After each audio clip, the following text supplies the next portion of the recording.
Ahoy and welcome back to another video. Today it's the end of May, so I've got to talk about all my favorite games that I played this month. I've been doing this each month up until now, and each month up until now I've been starting with the games that were not from that current month and then ending with the current month games. This month I'm going to try starting with the current month games. So I'm going to jump right into the games that I've been playing that came out in May and pick my favorite game from May right up front. So, games that came out in May. The main games I tried out that came out in May were two games.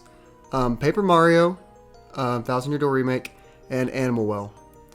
I'm going to start with Paper Mario because I have not played it as much. I haven't got a whole lot of time with it yet. But I'm a big fan of Mario RPGs historically. Superstar Saga is one of my favorite games ever made. I like Paper Mario N64. So going into Thousand Year Door, I knew there was really no way I wouldn't like it. I remember playing it a little bit as a kid at a friend's house and having a good time, but I never owned it, so I've been pretty excited for this release. And I've played for like an hour, and so far so good. I like it.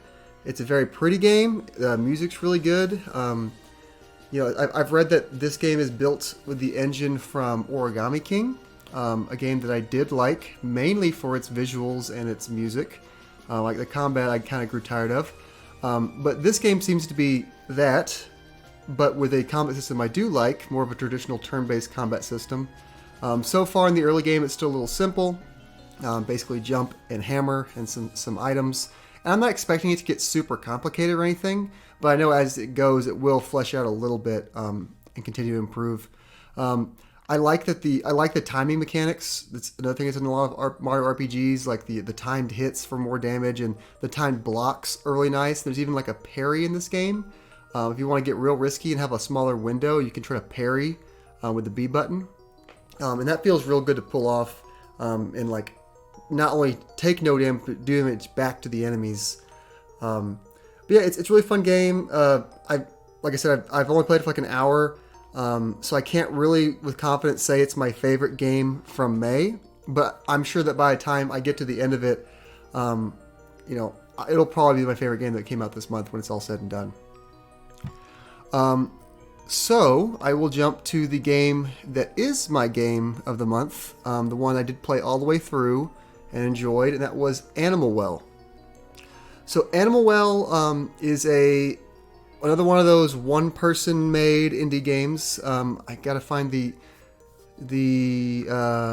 developer is Billy Basso, and it was published by Big Mode, which is some people may know Video Game Donkey, big YouTuber.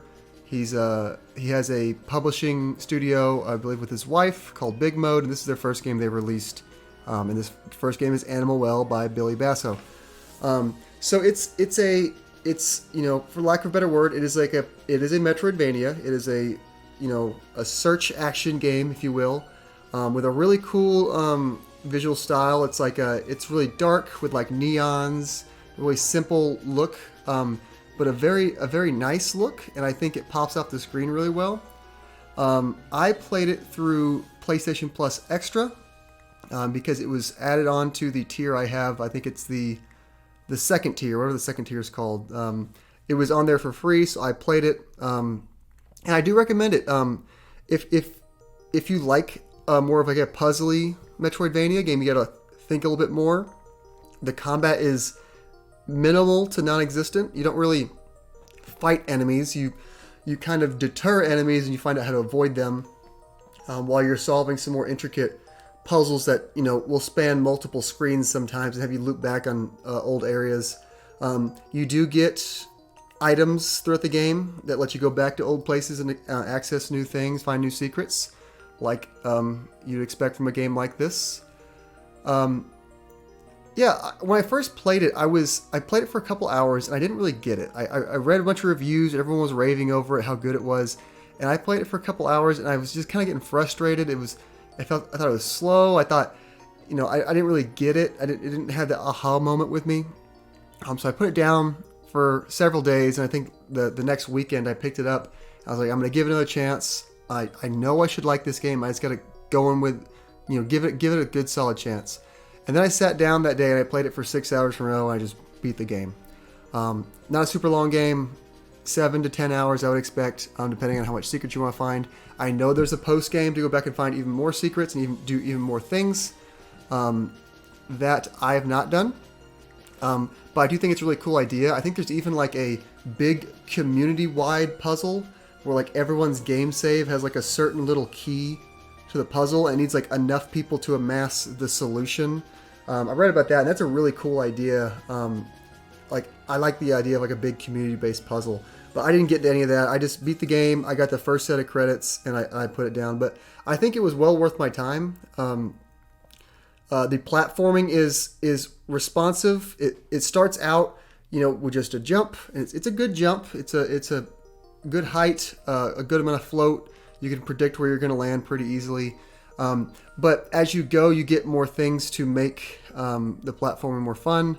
You get like a little bubble wand. You can jump on bubbles, stuff like that. Really good game. Very unique looking game. And if you're worried about it taking space up on your console, don't. I think the PlayStation install, it's like 100 megabytes. I think on Steam it's like 56 megabytes. It's something crazy. I think the game's on Switch as well. So it's on Steam, PlayStation 5, and Switch. Yeah, I recommend it. Good game. Good portable game too if you want to play it handheld. I played some on the PlayStation Portal. As far as May games I need to get to that I have not gotten to yet, there are 2. And they're both downloaded to my Switch now. They both came out yesterday, so I haven't really chance to play them a whole lot. First one is Picross. There's like a new Namco Legendary Edition Picross. I love Picross. Little puzzle games. There's a lot of them on the Switch. Basically, you're using numbers on the outside to fill in a grid. And it makes a little picture at the end, and you use the numbers to hint where to put those pictures. I won't explain all the details. If you know it, you do. If you don't, you don't. But these puzzles really work for me. In my brain, they click. I really like solving these puzzles.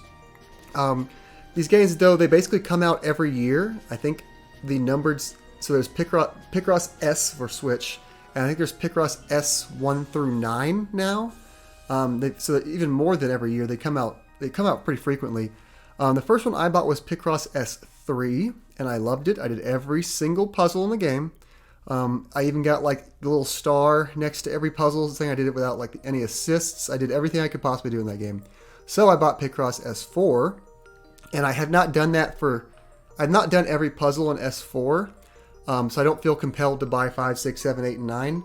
But in the case of this Namco version, and a couple years ago in the case there was a Sega version, they had these themed games where the puzzles, instead of in a normal Picross game, the Picross S games, the puzzles would be just some random generic object. It'll be like a car or a teacup or something, just a random object.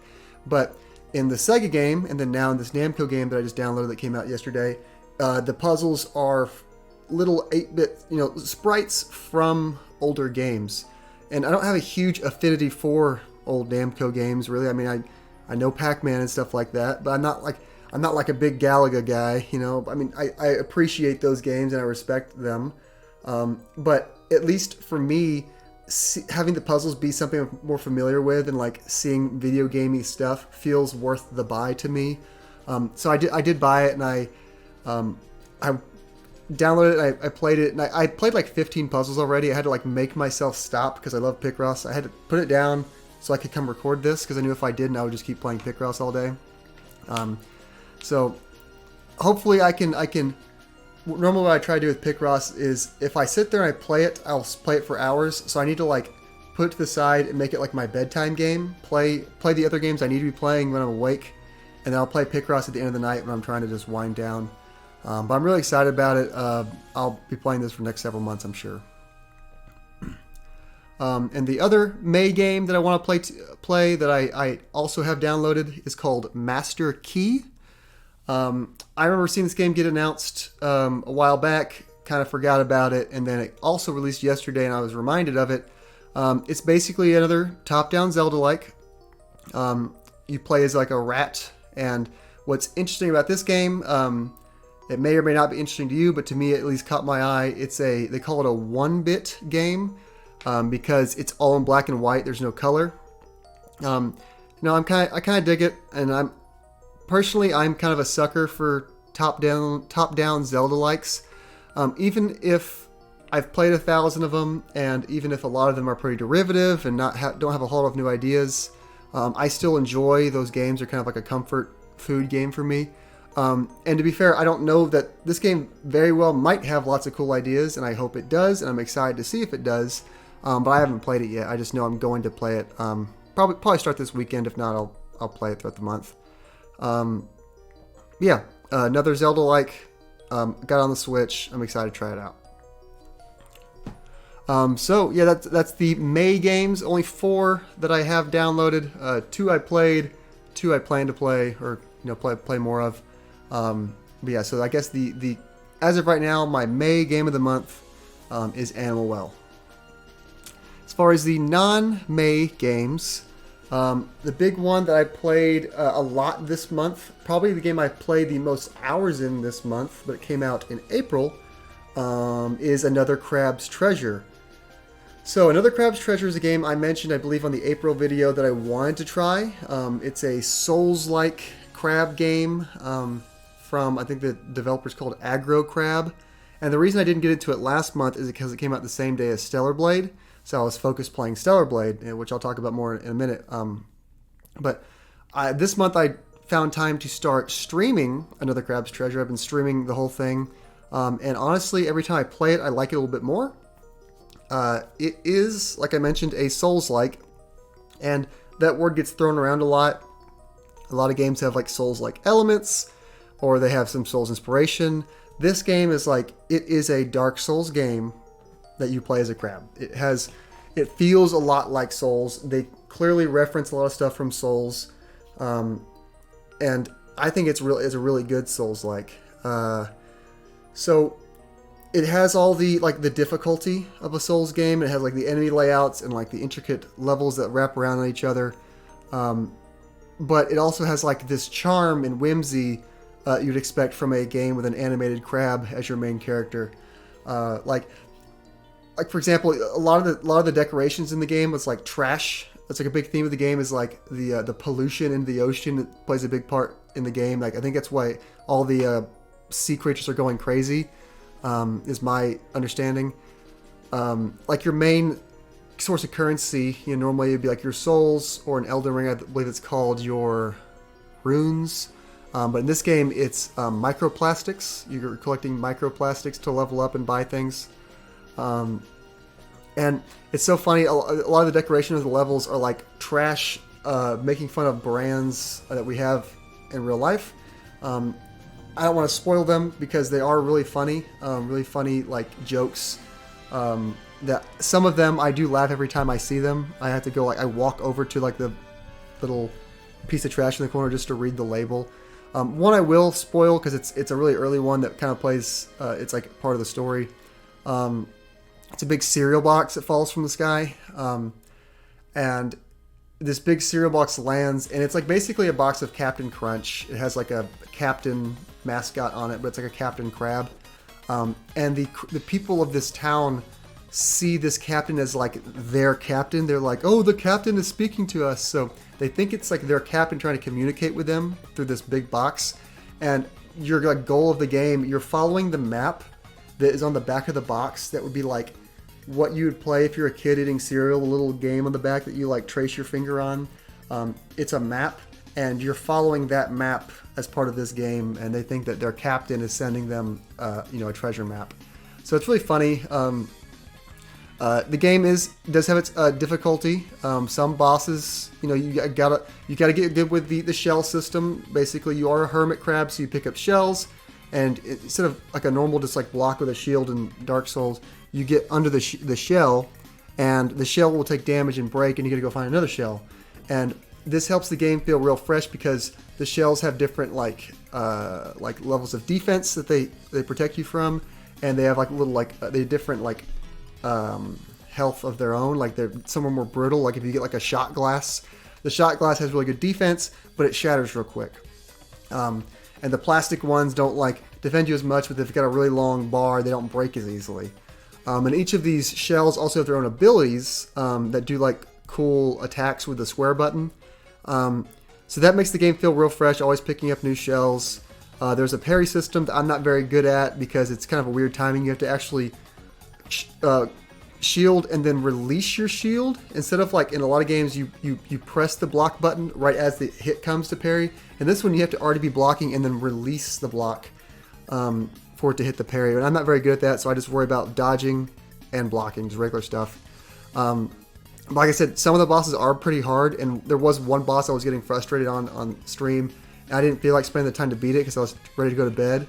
So I went to the assist mode, and in the assist mode there's a give Krill's your main character, give Krill a gun option. And basically it takes away your shell and it gives him a giant like handgun, and you can just one-shot any enemy in the game with it. And it's really funny. It's a really clever way to help you not get stuck and to keep moving forward if you're getting frustrated on something. Just a great game. I'm close to the end now. If I did play it in April with Stellar Blade, I think Stellar Blade would still be my favorite game from April, but this game would be damn close. It's a very good game. Speaking of Stellar Blade, that's the other game. Another game I've been playing this month. I did finish it. I think when I spoke about it on April, I don't remember if I had finished it or not, but I have gone back and finished it. Really enjoyed my time with it. The combat is just as fun as it is flashy. I didn't think it ever got too difficult. I think like the learning curve, once I got good with the parry, I think I just kind of rolled through most of the rest of the game. Like nothing, if you got good at like seeking what attacks you need to parry, and got good at that timing, and if you use items like me or like equipment like me that like extends the parry window, I think once you get good at the parry, you're going to roll through most of the game.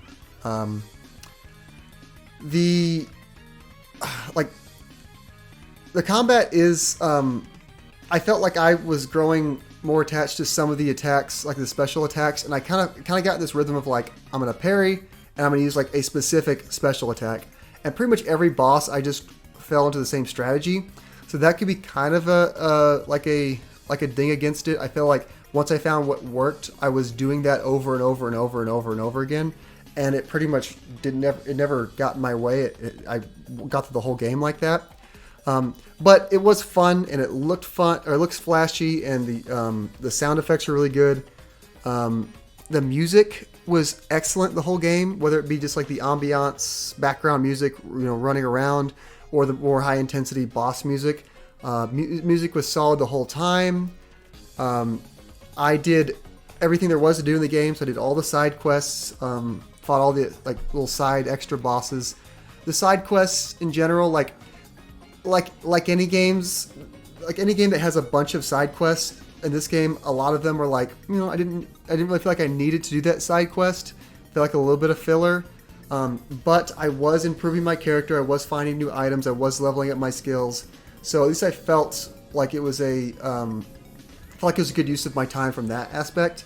And then every once in a while, you get a good side quest that like finishes up a character's storyline or just has a funny moment.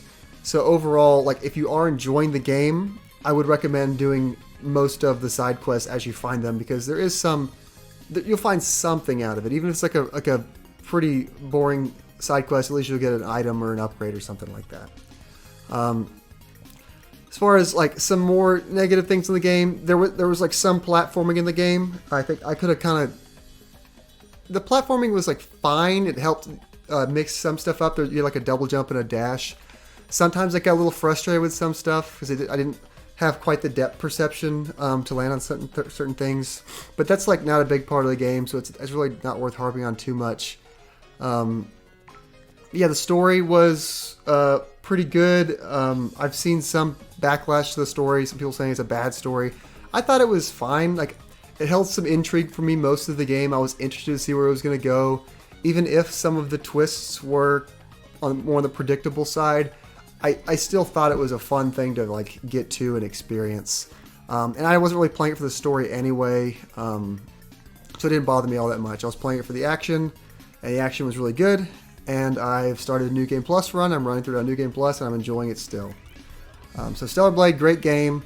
Probably will end up in my top 10 for the year, if I do imagine. It's in my top 5 right now, but we're only not even halfway through the year. So, So those are the big games I played this month. But I have been dabbling a little bit more with NSO when I have time on my Switch, just kind of like here and there. I like to keep up with all the NSO games that they announce, because whether I'm revisiting a game or playing it for the first time, I just like playing those older games, and NSO for me is a great way to do that. So this month, namely, I played a good amount of Pokemon Stadium on the N64 NSO. I went through like the Gym Leader Challenge in that game, finished all those. That game's really fun. It's like traditional Pokemon gameplay, just a regular turn-based battling. I played the mini game portion of the game months back ago with a friend, Tyler, on stream. But as far as like the single player, what I've been playing the last month is just the regular trainer battles, and they're fun because you get to see these Pokemon in 3D, and like at the time, these Pokemon were only on the Game Boy, so seeing them in 3D was probably a real treat. But for me, Pokemon games are all in 3D now, but it's fun to see what like these early N64 models of these Pokemon looked like. Pretty cool. And the game does a good job. Whether good job or bad job, it makes some of the traditionally good Pokemon, it gives them like bad movesets. Like for example, Alakazam would easily be one of the best Pokemon in Generation 1 because Psychic Pokemon are so good. Alakazam has a really strong special stat, really good speed, but they kind of hamper Alakazam by giving him crappy moves. I think his best move is Confusion. So instead of just defaulting to Alakazam and beating the game, I was having to use like Mr. Mime, who's not as good, but he knew Psychic. So it kind of forced me to be a little more, give more variety with the Pokemon I picked. And for the most part, I did enjoy that. I am a little upset. My personal favorite Pokemon, and definitely my favorite Gen 1 Pokemon, is Rhydon. And I think he knows like Dig and Thunder, or maybe it's Fire Blast, one of the elemental moves, and then like maybe Strength or Stomp, and then Scary Face. Kind of a crappy moveset, but if they gave Rhydon Earthquake and Rock Slide, then I would just pick him every time. So like, I kind of get it. I wish maybe you could unlock movesets for a Pokemon if you use them a certain amount of times. That'd be cool. Like if I do 5 battles with Rhydon, I would unlock a better move. But it is what it is. It's a fun game. I'm glad I played it, and I'm going to start dabbling in Pokemon Stadium 2 more after this. I also played a little bit more GoldenEye. I played that last year. I put it down. I didn't grow up with GoldenEye, so I'm not super attached to it, but I do feel like I want to experience the game in its entirety, just so I can say I did, and I can have that historically important game under my belt. I think I'm on the 3rd or 4th level now. It's tank controls though, so it feels weird. You walk around with the one analog stick, and then like you aim, you hold down the right bumper, and then you aim with the analog stick while you're standing still. And I'm not quite used to that, but I'm getting better at it. I also started Jet Force Gemini. That's another Rare game. Rare, the publisher, developer. Developer. It's a third-person shooter. I don't have a whole lot of thoughts on it. I played it for like 30 minutes. It seems like it could be fun. And then I tried Extreme G, which is like F-Zero X before F-Zero X came out. And then I tried Iggy's Wrecking Balls, a game that I had in the N64, and I remember not liking as a kid. And they added it to the NSO, and I can confirm I still don't like that game. It's like a racing game, with like a racing platformer. I had a good time with it for like the first 30 minutes I played it on stream, and then like the last 30 minutes I was done. I was a little tired of it. I just realized when I picked this up, I didn't show the box for Mario, but it's a really good box. Sorry, I just don't want to go back, but really cool box art in this one. So yeah, also this month I did play through Sonic Adventure. Sonic Adventure is one of my favorite games as a child, and I still enjoy it to this day. And over on Craig's YouTube channel, Craig's Game Room, we did our bi-weekly Generations Behind. Craig, Tyler, and I. We did 2 episodes this month. We did the Sonic Adventure episode, where we talked about Sonic Adventure, our history with it, and then like things we like and don't like about the game. I personally really do like Sonic Adventure. I've got a soft spot for it, even if it has a lot of like what you would call a problem if you looked at it nowadays. Some glitchy stuff, some questionable level design in some places, but I always really liked the game, and I had fun talking about it with them. And we also talked about our favorite licensed retro games. To prepare for that, I played a couple Disney platformers that I always wanted to play growing up that I didn't play. I got them in my pocket. I got the Genesis emulator working on my Analog Pocket.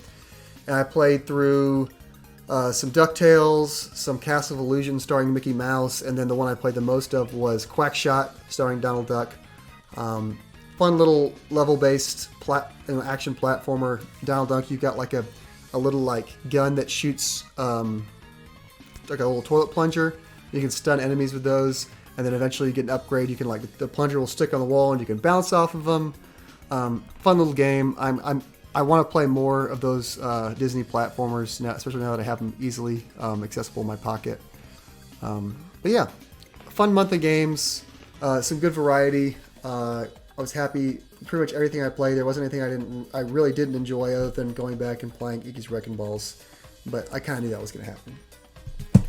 As far as games to be excited for next month, I really don't even know what comes out next month other than one game, because all I can have my eyes on is Elden Ring, Shadows of the Erdtree. That DLC comes out towards the end of the month, and it is the only thing I can really picture myself playing that comes out next month. I will be laser focused on it. No matter what I'm playing, when that game comes out, I will drop it and I will play the DLC. Elden Ring, one of my favorite games ever. It's in my top 10. It's an incredible game. I'm sure if you've paid attention to video games at all in the last few years, you've heard people gush about it, but I love Souls-like games, and it has such a fun to explore open world. It has that great Souls combat weaved into that with more combat options than ever before, a leveling system that I love. You can build in your character however you want them to. And I love the story and the lore of Elden Ring, and this DLC shows a lot of promise for filling in a lot of gaps and expanding the story that I love so much in 2022. So I'm unbelievably excited for it. It'll be the June game of the month, no question, unless something crazy happens. But I don't expect that really to happen. But yep. So that's all I got. Thank you for watching. If you watched this far, I really, oh gosh, this thumbs up, I forget, it always does this stupid firework thing. Thanks for watching. I appreciate it if you've made it this far. A great month of games, and I'm really excited for next month.